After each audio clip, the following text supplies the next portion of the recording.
آج اللہ نے اسلام کو سمجھنا اتنا آسان کر دیا ہے نا, اتنا آسان اسلام کی حقانیت کو سمجھنا جتنا آج آسان ہے شاید اس سے پہلے کبھی بھی نہیں تھا. کمپیئر کر لیں آپ, جو اسلام کے مقابلے میں تحریکیں ہیں, دعوتیں ہیں, نظریات ہیں, اس کو اور اسلام کو مقابلے میں لا کے رکھیں گے, 2 اور 2 4 کی طرح سمجھ میں آئے گا کہ اسلام کے سوا کوئی دین فطرت نہیں ہے, کوئی برحق مذہب نہیں ہے. جب چیزوں کو کمپیئر کیا جاتا ہے نا دوسرے سے, پھر حقیقت کھلتی ہے. دیکھو ایک مثال دیتا ہوں میں. آپ کسی کے بارے میں یہ فیصلہ کرنا چاہتے ہیں کہ یہ سخی ہے یا کنجوس, تو کنجوس کی کوئی اسپیسیفک ڈیفینیشن ہے؟ کوئی کسی کتاب میں پڑھی آپ نے؟ کوئی اسپیسیفک ڈیفینیشن نہیں ہے, نہ سخی کی. اس میں سخاوت, سخی کو پہچانا جاتا ہے کنجوسوں کو دیکھ کے کہ یار اس قوم میں یہ لوگ اتنا خرچ کرتے ہیں لیکن ان میں یہ والا آدمی اس سے ڈبل خرچ کر رہا ہے. تو جب کمپیئر کریں گے تو آپ کو پتہ چلے گا یہ سخی ہے اور یہ کنجوس ہے. تو اسلام کی جو تعلیمات ہیں, اسلام کے جو نظریات ہیں, اسلام نے جو دعوے کیے ہیں, ان دعووں کو, ان نظریات کو, ان تھیوریز کو آپ جب کمپیئر کریں گے دوسرے مذہبوں کے ساتھ یا ان لوگوں کے ساتھ جو لا مذہب ہیں, جو مذہب کو سرے سے مانتے ہی نہیں ہے, جب آپ کمپیئر کریں گے نا, آپ بولیں گے بھائی اسلام کے علاوہ ہمارے پاس سیدھے راستے پر چلنے کا, اسلام کے علاوہ کوئی آپشن ہے ہی نہیں, ہے ہی نہیں کوئی آپشن, چھوڑا ہی نہیں اللہ تعالیٰ نے, کسی کو پنپنے ہی نہیں دیا. تو پہلے یہ عقیدہ بنائیں کہ ہمیں کسی نے پیدا کیا ہے, وہ پیدا کرنے والا اللہ ہے. کیوں؟ اس کی دلیل کہ اس رابطہ بندوں کے ساتھ کس کا ہے؟ اللہ کے علاوہ کسی کا رابطہ ہی نہیں ہے. ہم اس اللہ کو مانتے ہیں جس نے آدم علیہ السلام کو بھیجا, جس نے ابراہیم علیہ السلام کو بھیجا, جس نے موسیٰ علیہ السلام کو بھیجا, جس نے پوری سورہ یوسف نازل کر دی اور یوسف علیہ السلام کے واقعات سنائے, جس نے شعیب علیہ السلام کے واقعات سنائے, جس نے صالح علیہ السلام کے, ہود علیہ السلام کے, لوط علیہ السلام کے, اسحاق علیہ السلام کے, پورے کہ میں نے اپنے نمائندے دنیا میں بھیجے ہیں اپنے بندوں کو اپنا پیغام پہنچانے کے لیے. ایک نمائندہ نہیں, ہزاروں لاکھوں نمائندے اس نے بھیجے جن کی ہسٹریاں, جن کی تاریخیں آج محفوظ ہیں. پوری دنیا میں جائیں آپ کو ان کی تاریخیں ملیں گی. میں جب ابھی اٹلی سے ہو کر آیا ہوں, عیسائیوں کا ملک ہے لیکن میرے دل میں اسلام کی محبت بڑھ گئی. کیوں؟ دیکھو جب آپ ہسٹری پڑھتے ہیں نا تو آپ کو 3 بڑی بڑی حکومتیں دنیا میں نظر آتی ہیں جنہوں نے پوری دنیا میں راج کیا ہے. ماضی کی طرف جائیں گے تو آپ کو یہودی ملیں گے, ان کی بہت بڑی خلافت تھی. ہسٹری بھی یہ بتاتی ہے, قرآن بھی یہ بتاتا ہے, انجیل بھی یہ بتاتی ہے, تورات بھی یہ بتاتا ہے. تبھی تو یہودی اسرائیل کے پیچھے لگے ہوئے ہیں نا اسرائیل میں, تاکہ ہمارا ماضی واپس لوٹ آئے. بہت بڑے خطے پر کس کی حکومت تھی؟ یہودیوں کی. اس پر سب متفق ہیں. گریٹ امپائر یہودی تھے. آپ بتاؤ یہودی کے بعد عیسائی آئے, اتنی بڑی خلافت یہودیوں کی دنیا کے اکثر آباد حصے پر, اللہ نے وہ یہودیوں سے چھین کے کس کو دے دی؟ عیسائیوں کو. اگر یہ قوم پرستی کی جنگ ہوتی نا تو چھوٹے چھوٹے ملکوں نے وجود میں آنا تھا, اتنی بڑی خلافت اور ریاست نے وجود میں نہیں آنا تھا. اس کا مطلب کیا کہ یہودیوں کی جو اتنی بڑی حکومت دنیا میں قائم ہوئی, قومیت کے نعرے پہ نہیں ہوئی, ایک نظریے کے نعرے پہ ہوئی. اس نظریے میں اتنی اٹریکشن تھی کہ لاکھوں لوگوں نے اس نظریے کے پیچھے قربانی دی اور قوم پرستی کو چھوڑا, اور اس کلمے اور اس نظریے کے پیچھے پوری دنیا میں اللہ نے ان کی حکومت کو قائم کیا. یہ آسانی سے ممکن نہیں ہے. یہ جب تک کوئی مضبوط تھیوری نظریہ پیچھے نہیں ہوتا, لوگوں کے لیے جان دینا ممکن نہیں ہوتا. قومیت کا نعرہ تو ہٹلر نے لگایا تھا نا, چند ملکوں پہ قبضہ کر کے رشیا میں گیا تو پٹ پٹا کے واپس آ گیا وہاں سے. سمجھ میں آ رہی ہے نا بات؟ اس نے قومیت کا نعرہ لگایا تھا. تو قومیت کے نعرے چلتے نہیں ہیں کیونکہ قومیں مختلف ہوتی ہیں, وہ اس نعرے پہ تھوڑی جمع ہوں گی. رشین کہیں گے تیری قوم جرمن ہے, ہماری رشین ہے, ہم کیوں تجھے مانے بھائی. تو میں نے جا کے اٹلی میں دیکھا عیسائیوں کی جو ہے نا کتنے بڑے بڑے church, once upon a time کیسا راج تھا ان کا دنیا پہ. جتنی بڑی ہماری مسجدیں ہیں اس سے بڑے بڑے چرچ ان کے. کتنا پیسہ خرچ کیا, کتنی بڑی بڑی حکومتیں اور کتنی بڑے خطے پر ان کی ریاست. وجہ کیا کہ یہود حضرت موسیٰ علیہ السلام کو مانتے تھے, سچے پیغمبر کے ماننے والے تھے, دین پر چلتے رہے.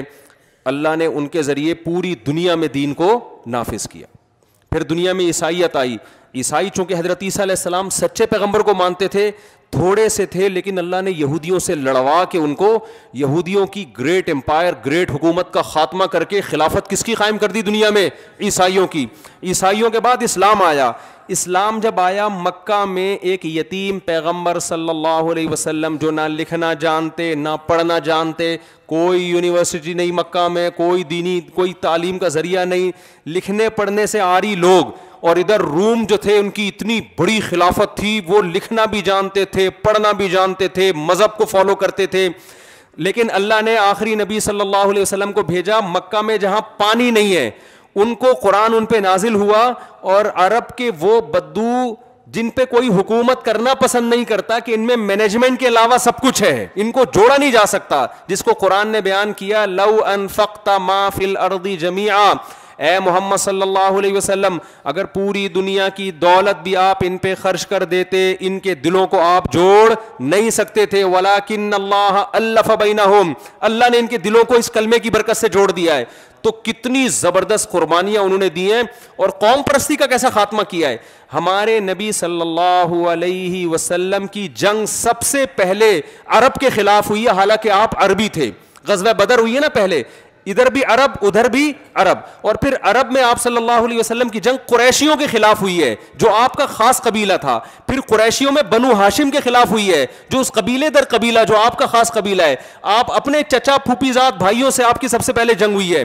اس میں اسلام نے اس کانسیپٹ کا جو ہے نا جڑ سے اکھاڑ دیا کہ قوم پرستی کی اسلام میں جنگ کا تصور نہیں ہے. زمین پہ حکومت ہوگی, لڑائی ہوگی, ایک نظریے کے پیچھے. وہ نظریہ کیا ہے؟ ہم خدا کو, اس کے پیغمبروں کو ماننے والے ہیں, اور دنیا میں اللہ کے احکامات کو ہم اپنے اوپر بھی نافذ کریں گے, دنیا میں بھی نافذ کریں گے. اس نظریے میں اتنی پاور, اتنی طاقت, خدا کی قسم کسی معاذ اللہ نقل کفر کسی جھوٹے نبی کو فالو کرنے والے اتنی بڑی قربانیاں نہیں دے سکتے.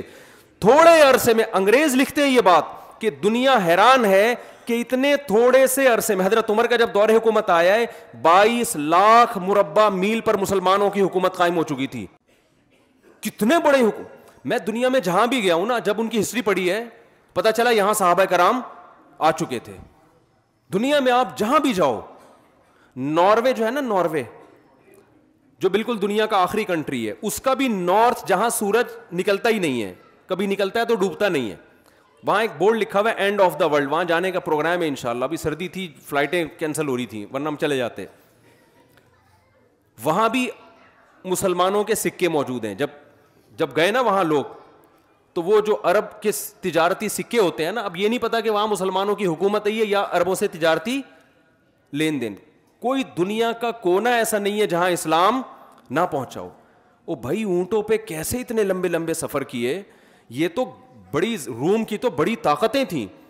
حکومتی سطح پہ جب کوئی قوم لڑائی کی تیاری کرتی ہے اور 1000 سال سے وہ اپنے آپ کو اسٹیبل کر رہی ہو, تو کیا آپ اس کی طاقت اور قوت کا اندازہ لگا سکتے ہو؟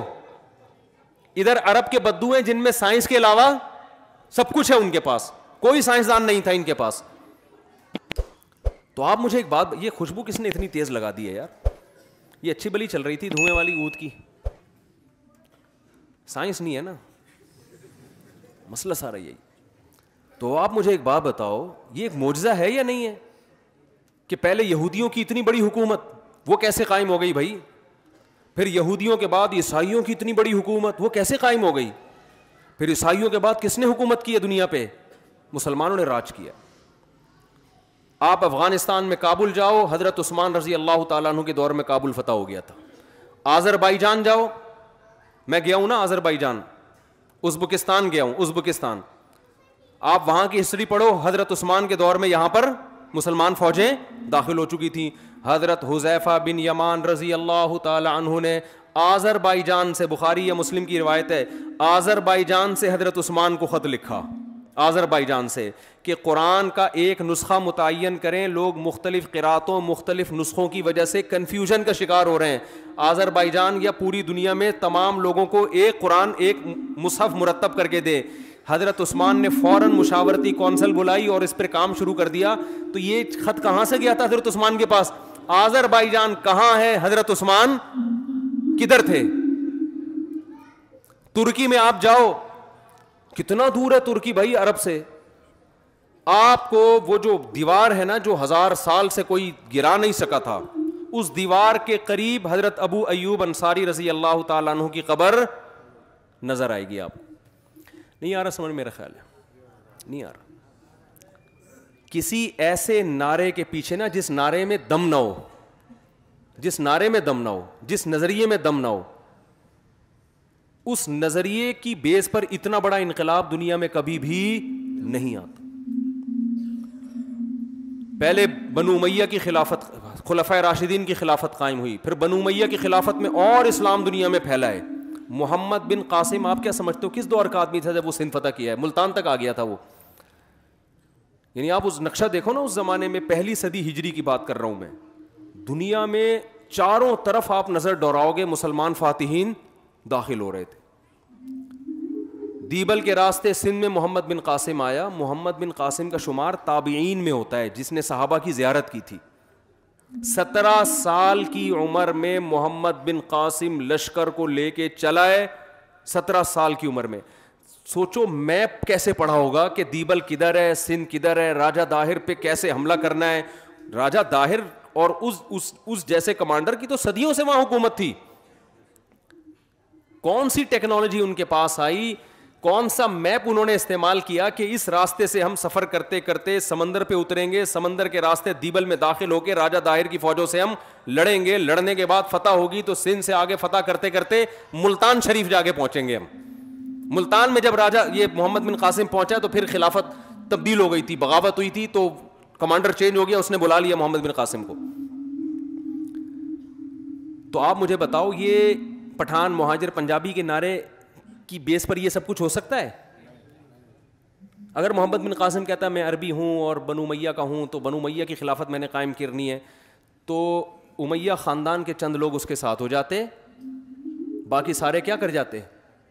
بولو نا. وہ کہہ رہے ہیں ان کی جنگیں ہمارا مسئلہ تھوڑی ہے. تو دنیا میں 1920 میں ترکی خلافت کا خاتمہ ہوا ہے. میں بھی جب وہاں گیا نا اٹلی میں, پیرس میں, تو پیرس میں ہم نے مسلمانوں کی توپیں دیکھی. صحیح ہے نا, جو الجزائر میں لڑائی ہوئی تھی نا. ابے بھائی فرانس کی لڑائی ہوئی تھی الجزائر سے, یہ زیادہ پرانا قصہ نہیں ہے. تو الجزائر سے انہوں نے توپیں پکڑی تھیں. اس وقت ہم توپیں غیر مسلموں سے ادھار نہیں لیتے تھے. اب تو ہم پٹاخہ بھی لینا ہونا تو چائنا سے لے رہے ہوتے ہیں. شب برات میں پھاڑنے کے لیے پٹاخے کہاں سے آ رہے ہیں؟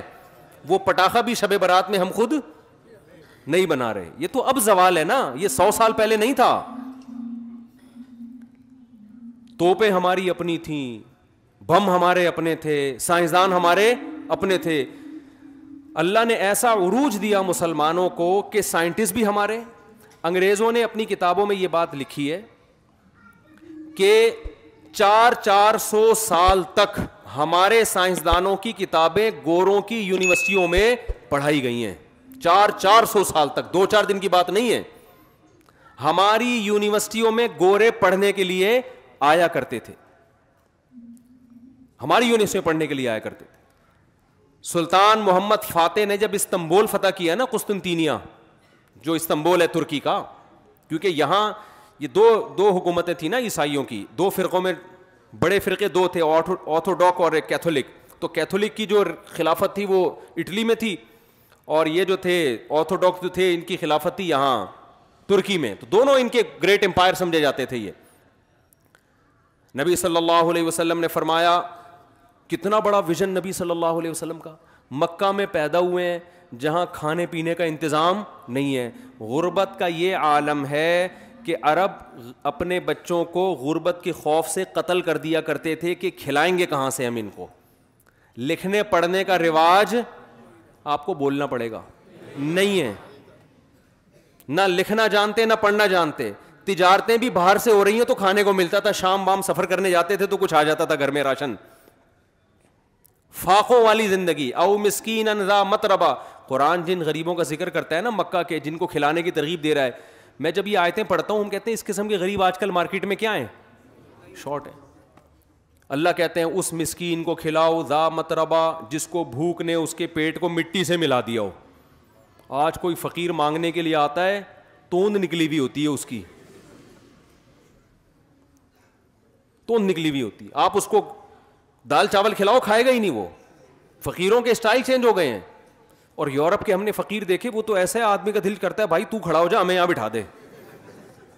وہاں تو اور عجیب اسٹائل کے فقیر ہیں, بھائی باجے لے کے بیٹھا ہے گانا گا رہا ہے. اور میں نے دیکھا ایک فقیر جو ہے نا اس کے آگے نمبر لکھا ہوا ہے, میں نے کہا شاید یہ پتہ نہیں کس چیز کا نمبر ہے. انہوں نے کہا یہ اس کا بینک اکاؤنٹ نمبر ہے. بھیک اکاؤنٹ میں ڈالیں بھائی آپ.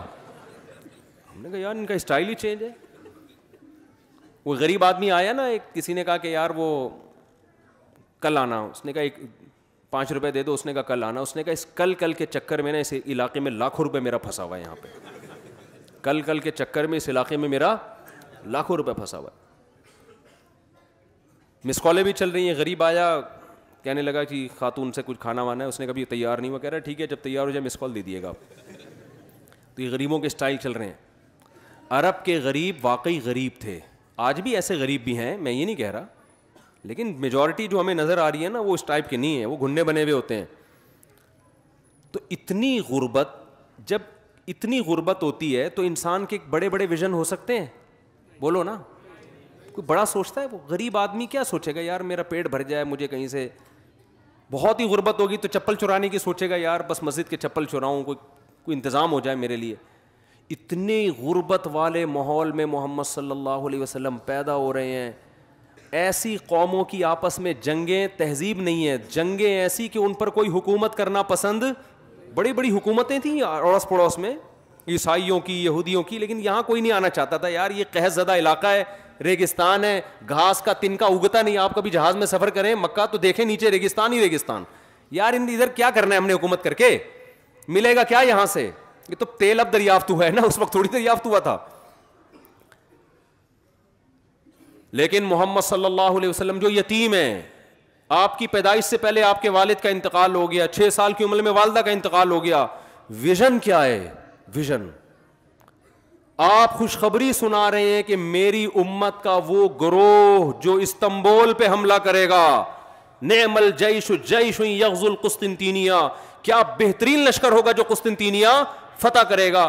میں اور آپ اس دور میں ہوتے, ہم کہتے بھائی یہاں کھانے کی بات, کھانے کو روٹی نہیں ہے بھائی, کھانے کو.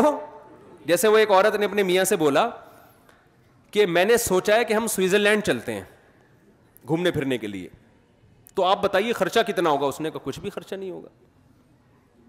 اس نے کہا سوئٹزرلینڈ کا کوئی خرچہ نہیں. کہتا ہے بیگم سوچنے پر کوئی خرچہ نہیں. اگر ایک غریب آدمی کی بیگم یہ بات کرے کہ ہم نے سوئٹزرلینڈ جانا ہے, اور وہ کہے کہ ویژن بڑا ہونا, جیسے موٹیویشنل اسپیکر آج کل بتا رہے ہوتے ہیں نا, آپ لوگ سنتے ہوں گے بہت سارے نوجوان موٹیویشنل اسپیکرس کو, بڑی بڑی بات صحیح بھی کرتے ہیں, باتیں بات پھینک بھی رہے ہوتے ہیں لمبی لمبی. ویژن بڑا ہونا چاہیے. ابے کتنا بڑا ویژن کرے گا آدمی, لوگ مذاق اڑائیں گے, دکان پکوڑوں کی باتیں کیا کر رہا ہے. ٹھیک ہے بڑا ویژن ہونا چاہیے, لیکن کتنا بڑا ہونا چاہیے اس کی بھی ایک لمٹ ہونی چاہیے نا. تو اب آپ بتاؤ, آج کوئی اس طرح کا غریب آدمی ہو اور وہ یہ دعویٰ کرے کہ یوں ایسا جس نے جو ہے نا یہ کر دیا, تو آپ کیا کہیں گے, بھائی تو اپنی اوقات دیکھ کے بات کر, تو باتیں کیا کر رہے ہیں.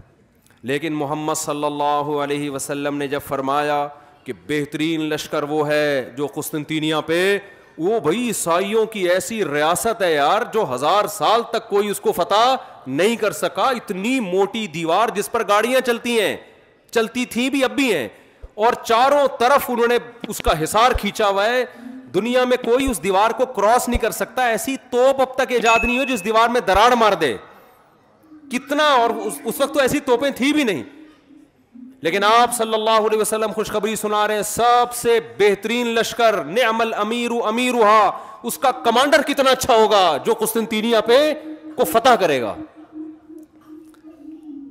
یہ ویژن جو ہے نا, یہ اس کی علامت ہے کہ آپ صلی اللہ علیہ وسلم برحق نبی تھے. جب انسان کا کانسیپٹ مضبوط ہوتا ہے نا, بہت 2 اور 2 4 کی طرح اس کو پتا ہو کہ میں صحیح ہوں, اس پہ یہ باتیں سوٹ کرتی ہیں. جس کو اپنے برحق ہونے کا 100% یقین نہیں ہوتا, وہ ایسی باتیں کر کے قوم میں اپنا مذاق اڑوانا نہیں چاہتا. جب صحابہ نے نبی صلی اللہ علیہ وسلم سے یہ خوشخبری سنی ہے تو اسی وقت سے, نبی کے دنیا سے جانے کے بعد, صحابہ نے تیاریاں شروع کر دیں کہ یہ فضیلت کس کے حصے میں آئے, ہمارے حصے میں. اسی وجہ سے حضرت ابو ایوب انصاری رضی اللہ تعالیٰ عنہ ترکی گئے اس لڑائی میں شرکت کے لیے. 90 سال کی عمر میں آپ کا وہاں انتقال ہوا ہے. اتنے بڑھاپے میں جا رہے ہیں جہاد کرنے کے لیے, یہ فضیلت حاصل ہو جائے. سمجھ میں نہیں آ رہی میرا خیال ہے بات. تو آپ ہسٹری اگر اینک لگا کے پڑھیں نا, تو آپ کو لگے گا بھائی دنیا میں حکومتیں کس نے کی ہیں, آسمانی مذاہب نے. اس کا مطلب ان کا لنک پیغمبروں کے ساتھ تھا, چاہے وہ یہودیت ہو, چاہے وہ عیسائیت ہو, چاہے وہ اسلام ہو. آج بھی دنیا میں میجورٹی کس کی ہے, جو آسمانی مذاہب کو مانتے ہیں. تو آپ ان مذاہب کو کالعدم قرار دے دیں کہ ان کی کوئی حقیقت ہی نہیں ہے, یہ سب مذہبی لوگوں کے چورن چٹنیاں ہیں, منجن ہیں. یہ گراؤنڈ ریئلٹی کے کیا ہے, خلاف. ایک ایتھیسٹ ہے, اس نے یوٹیوب پہ کلپ بنا کے ڈالا کہ یہ حضرت عیسیٰ علیہ السلام اور موسیٰ علیہ السلام ان نام کی کوئی شخصیات آئی نہیں ہے, یہ تاریخ کا بدترین جھوٹ ہے. سمجھ رہے ہیں نا, کہہ رہے ہیں ایسی بنایا ہوا اہل کتاب عیسائیوں اور مسلمانوں نے نا اپنا منجن بیچنے کے لیے, منجن تو میں استعمال کر رہا ہوں, یہ بس انہوں نے ایسی کہانی ہے, کوئی ثبوت تھوڑی ہے ہمارے پاس عیسیٰ علیہ السلام آئے تھے کہ نہیں آئے تھے. ان کو چاہیے ثبوت سائنسدانوں سے, حالانکہ یہ سائنس کا ٹاپک ہے ہی نہیں. ٹھیک ہے نا. ہاں, جو ایک سائنس, ہسٹری کی بھی تو سائنس ہوتی ہے نا, وہ کسی تاریخ دان سے پوچھو گے وہ کہے گا یہ کیسے ہو سکتا ہے کہ نہیں آئے تھے. تو میں نے اس سے کہا, میں نے کہا دیکھو, بیان میں نے بات ریکارڈ کروائی کہ یہ جب انسان پاگل ہوتا ہے نا تو کتنا پاگل ہو جاتا ہے. عیسیٰ علیہ الصلوۃ والسلام کے وجود کا انکار کر رہا ہے, کہہ رہی یہ فرضی شخصیات تھیں, کوئی تھے ہی نہیں. یہ کیسے ہو سکتا ہے؟ یہ جس پیغمبر کے دنیا سے جانے کے بعد سے سال شروع کیا گیا ہو, کیلنڈر چلتا آ رہا ہو, یہ کیلنڈر اس بات کی علامت ہے کہ اس پیغمبر کے وجود کا دنیا میں کوئی انکار کر نہیں سکتا. یہ جو کیلنڈر دنیا میں سب سے زیادہ چلا, عیسائی کیلنڈر چلا ہے نا. جب اسلامی حکومت تھی تو اسلامی کیلنڈر چلتا تھا, جب وہ خلافت کا خاتمہ ہوا تو پھر کس کا کیلنڈر غالب آ گیا, عیسائیوں کا کیلنڈر. تو ہم جب کہتے ہیں 2022, اس کی ابتدا کہاں سے ہو رہی ہے؟ حضرت عیسیٰ. عیسائی کہتے ہیں وفات سے, ہم کہتے ہیں آسمانوں پہ اٹھائے جانے سے. وہ کیلکولیشن میں غلطی ہوئی ہو نہیں ہوئی ایک الگ ٹاپک ہے, لیکن جس پیغمبر کے اتنی بڑا تاریخی واقعہ ہے, بھائی تھوڑا سا بچوں کو چپ کرا لے تھوڑا سا, تو جس پیغمبر سے ایک منسلک ہے ایک چیز, اسی پیغمبر کے وجود کا انکار کر رہے ہیں. تو پیغمبر دنیا میں آئے تھے جنہوں نے موٹیویٹ کیا, اور پھر اس پیغمبر پر ایمان کیسے لے آئے اتنے سارے لوگ, ان کے لیے گردنیں کٹانے کے لیے تیار کیسے ہو گئے. کسی جھوٹے شخص کے لیے, اتنے جھوٹے شخص کے گرد اتنی بڑی انسانیت کبھی بھی جمع نہیں ہو سکتی, کبھی بھی جمع نہیں, اور اتنی قربانی نہیں دے سکتی. اس سے صاف پتہ چلتا ہے اللہ نے عیسیٰ ابن مریم کے بارے میں قرآن میں جو دعوے کیے ہیں کہ ہم نے ان کو جو معجزے دیے تھے, مردوں کو زندہ کر دینا اور کوڑ کے مریضوں کو ہاتھ لگا کے شفا مل جانا, یہ سارے معجزے لوگوں نے دیکھے تھے جس کی وجہ سے لوگ ان پر ایمان لے کر آئے. تو یہ برحق ہونے کی علامت ہے. میں جلدی سے بات کو ٹاپک کی طرف لے کر آتا ہوں, تمہید میری اکثر بیانات میں لمبی ہو جاتی ہے. تو میں آپ سے عرض کر رہا تھا, دیکھو بھائی, آپ تاریخ بھی پڑھو گے آپ کو اسلام کی حقانیت نظر آئے گی. ہمارے جو دینی کتابیں ہیں نا, جو اسلامی لاء جو خلافت عثمانیہ میں چلتا تھا, آپ حیران ہو گئے, اس میں بعض کتابیں عیسائیوں نے لکھی ہیں. ایک دن کیا ہوا, ہم نے ایک عربی میں کتاب دیکھی جو اسلامی فقہ ہے نا, تو کتاب پہ رائٹر کا نام لکھا ہوا ہے کوئی کرسچن. ابے میں نے کہا یہ تو اسلامی فقہ ہے, قرآن و حدیث سے جو مسائل اخذ کیے گئے ہیں, اس کا رائٹر غیر مسلم کیسے ہے؟ پتہ یہ چلا کہ اسلامی خلافتیں تھیں نا, تو قانون کی تو ضرورت تھی, تو غیر مسلم وکلا بھی, وکیل غیر مسلم بھی ہوتے تھے. جیسے آج ہم انگریزی قانون کی کتابیں لکھتے بھی ہیں, پڑھتے بھی ہیں, حالانکہ ہم تو مسلم ہیں نا, لیکن باپ ہمارا کون بنا ہوا ہے؟ گورا باپ بنا ہوا ہے. تو اس قانون کو پڑھا بھی جا رہا ہے, لکھا بھی جا رہا ہے. تو اس سے پتہ چلتا ہے جب خلافت عثمانیہ تھی تو غیر مسلم یہ کام کر رہے تھے جو ہم کر رہے ہیں آج. یعنی اس عیسائی نے لکھا ہے یہ ابو حنیفہ کا قول ہے اور فتویٰ ابو یوسف کے قول پر ہے. ہمیں حیرانی ہو رہی ہے یار یہ غیر مسلم لکھ رہا ہے کہ قول ابو حنیفہ کا ہے لیکن فتویٰ کس پر ہے؟ امام ابو یوسف کے قول پر ہے. تو کیسا شاندار ماضی تھا, آج دیکھ کے ایسا لگتا ہے ہم کبھی دنیا میں تھے ہی نہیں.